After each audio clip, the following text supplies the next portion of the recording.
What's going on, everybody? Welcome back to TOJ Talks. I'm your host, Will Parkinson, at WillPod11 on Twitter, Instagram, and TikTok. All 32 Pod, TOJ Talks, TOJ Pod. Jets victory Friday, Saturday morning. Finally get to come on here and not only just talk about a win, but talk about a dominant wire-to-wire, probably one of the best Jets performances in quite some time in a meaningful game. They've had moments, I would say, maybe the Texans game last year, points was awesome. The Bears game 2 years ago, with Mike White, or even going back to the Darnold, 2019 season. At the end of the year, they, beat up on the Commanders, and they were the Redskins at the time. Moments like that. Yeah, the Jets have had those, but this is a game that week 3, not a must win, but pretty damn close. A Patriots team that was extremely hyped up coming into the game, which I will get to in a little bit. But a team that, going into the season, anyone that's kind of really truly actually watched those Patriots games and followed them knows glorified preseason games, 1 and 2 are usually, not a great indication of what the season's going to look like. And then, just a game on the schedule that you felt like the Jets should take care of business. But in years past, the Jets have had games like this, and you go and feel it, ooh, this is a weaker Patriots team, and the Jets are better than them on paper. Obviously it was Bill Belichick, and, even in the post-Brady era where, you'd go in and it just, they could never figure it out. It was always boneheaded quarterback mistakes or stupid penalties or the refs or this and that. We didn't get any of that on Thursday night.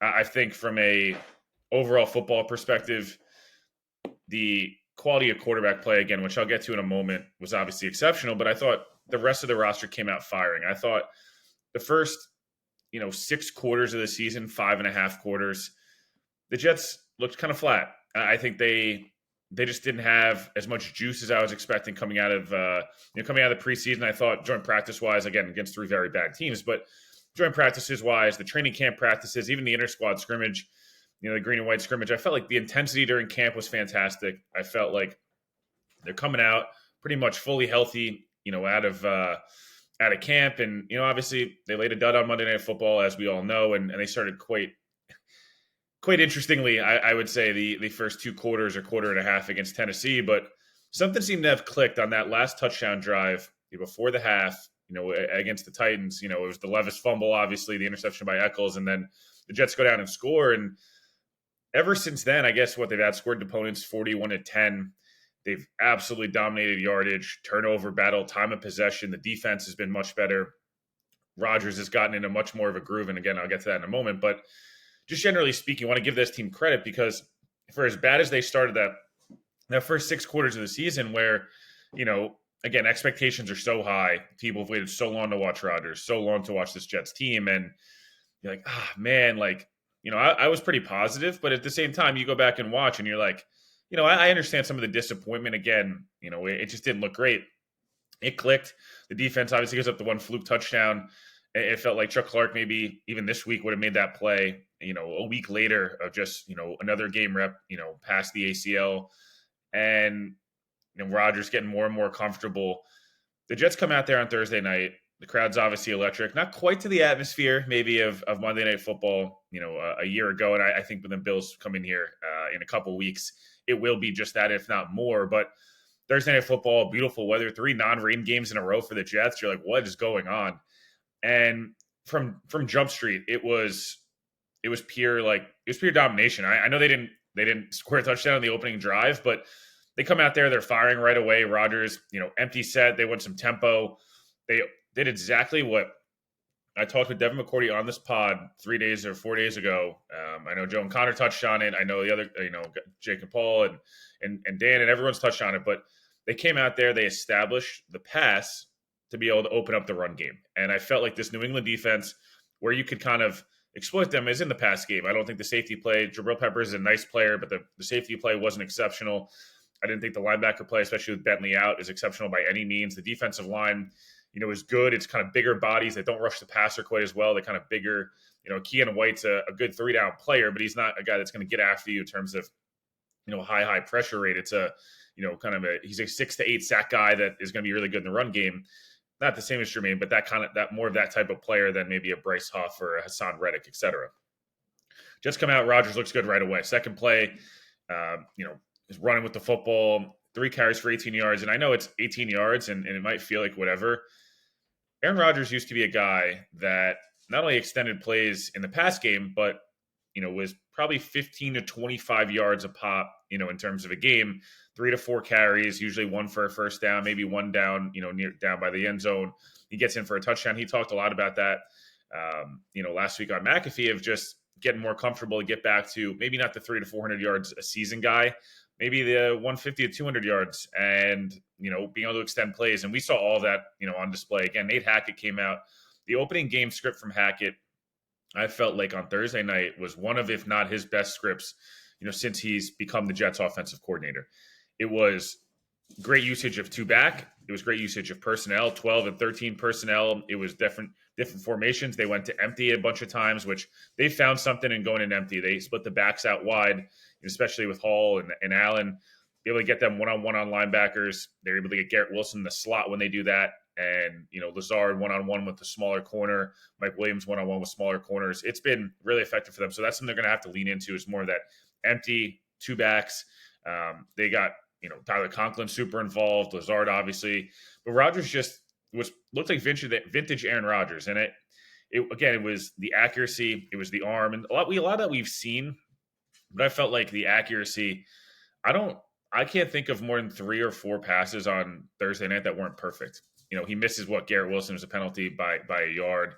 The last throw of the game is probably his worst throw of the entire game to Garrett Wilson. Was trying to get that 300 yards. He kind of he forced it in there. He tried to throw it low to keep it out of the, to keep Garrett from getting killed. And honestly, best case, because 300 yards wasn't worth Garrett Wilson getting his head taken off. But, it was throwing on the move. It was, it's the most yardage Aaron Rodgers has run in a game since 2018. Listen, I'm not saying he's going to be this the entire year in terms of, he's going to be in 113 QB rating and 8 or 70 plus QBR. And, EPA per play was his best in 2 years. EPA per play on the run was his best in 2+ years. I'm not saying all this is going to be every single week. Again, this is not a good Patriots team. They're a solid defense. I think they're a better defense by group. Christian Gonzalez, again, Peppers. Barmore obviously wasn't even playing, right? He's out. Keanu White's a nice player. Bentley was out. So, again, everything with a grain of salt. But Jets fans should enjoy this win and enjoy probably I don't think it's hyperbolic to say this is the most efficient and high-level quarterback play in my lifetime watching the Jets. Maybe, I didn't get to watch Joe Namath.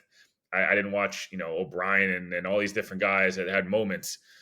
Chad was really good. Chad was more of a, 16 for 24 for 198, a touchdown or 2, no picks, some play action, some boots, etc. Good quarterback, but by no means am I, ripping him. I was 4 years old and the 98 Jets were on. I mean, I watched it, but I don't know if I could have properly evaluated. I've gone back and watched Vinny. Vinny was great, in 98. There's no question. And Favre had his moments, with the Jets. Obviously, Favre was a different player at that point in his career. That Jets team was a different team, a lot more heavy run game.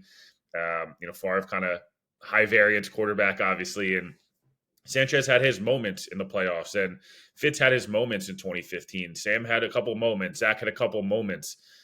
Maybe Sam's with the Packers game is the best example of maybe a game you could point to and say that was close. This was just different because it was total command. He was the absolute best player on the football field, and it wasn't particularly close.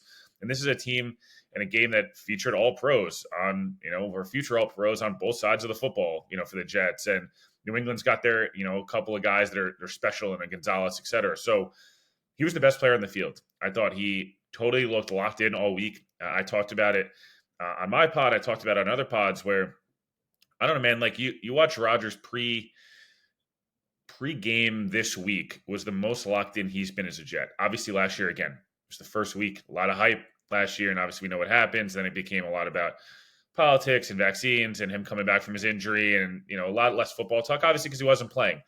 Then all of camp was a lot of gratitude, happy to be here, kind of had to prove it to himself he was going to go back out on the field. I think that was a big thing. This week was the first time his availability, I believe on Tuesday, he cut the McAfee show to 15 minutes. You want to talk about a guy that's locked in. That's his safe haven for an hour to kind of talk about whatever he wants.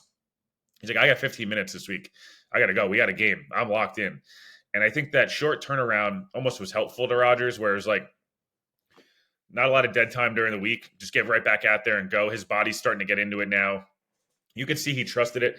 I tried to give people fair warning that, Rodgers throughout camp, the first week to 2 weeks, I felt like took a little bit to get going. It was a little tentativeness, and who can blame him? Again, this is a guy